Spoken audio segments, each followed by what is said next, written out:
You know, we use words like heat and temperature all the time, pretty much as if they mean the same thing. But what if I told you that in the world of science, they're not even close?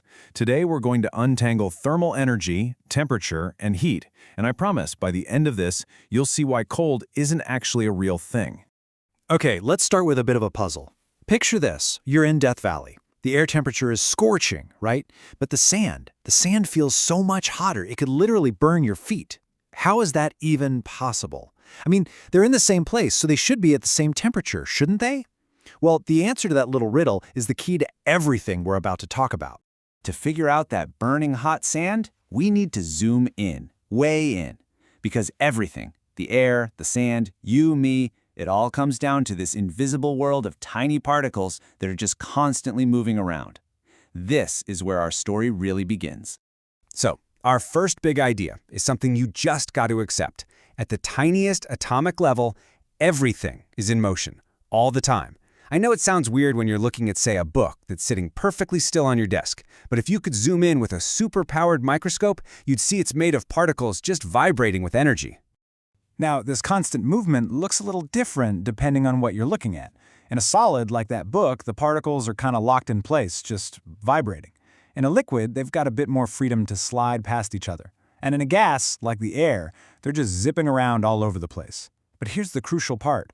Because they are all moving, they all have something called kinetic energy. And that's just a fancy term for the energy of motion. All right, so everything is made of moving particles, and those particles have kinetic energy. Got it. This brings us to the most important part of this whole explainer. The difference between the total energy of all those particles combined and their average energy.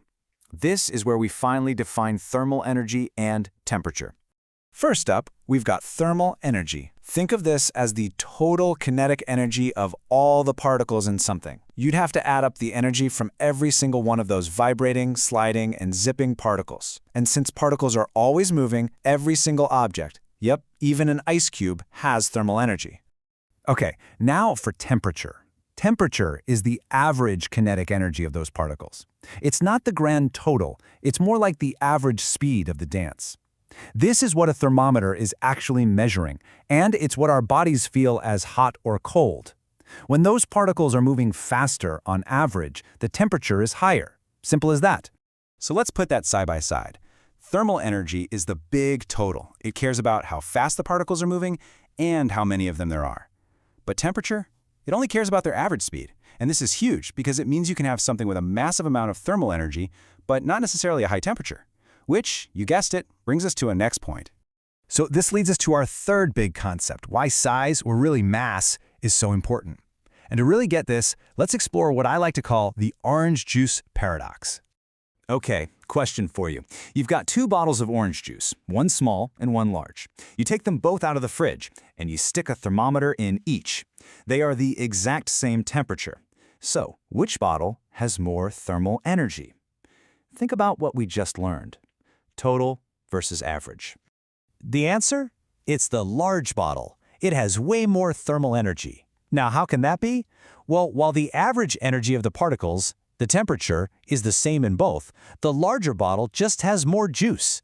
That means it has way more particles in total. So when you add up the kinetic energy of all those extra little guys, you get a much, much higher total thermal energy. Okay, so we've got thermal energy as the total and temperature as the average. But what happens when two things with different temperatures actually touch? That brings us to our final piece of the puzzle, heat. This is all about energy on the move. So what is heat? This is so important. An object doesn't have heat. Heat is the transfer of thermal energy. And this transfer has one simple, unbreakable rule. It always flows from something with a higher temperature to something with a lower temperature.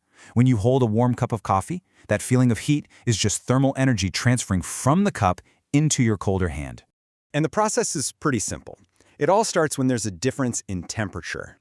That difference is what kicks off the flow of energy from the hotter thing to the colder thing, and never, ever the other way around.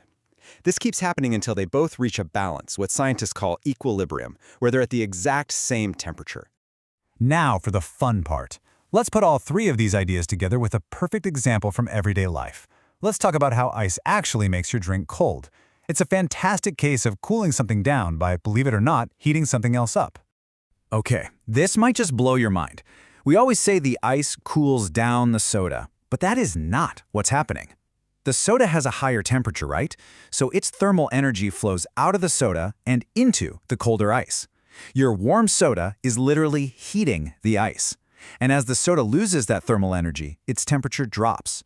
And as the ice gains that energy, well, it melts. This leads us to one of the wildest ideas in physics. Scientifically speaking, there's no such thing as cold. Seriously. Cold isn't a thing you can add to something, it's just the feeling we get when thermal energy is transferred away from us.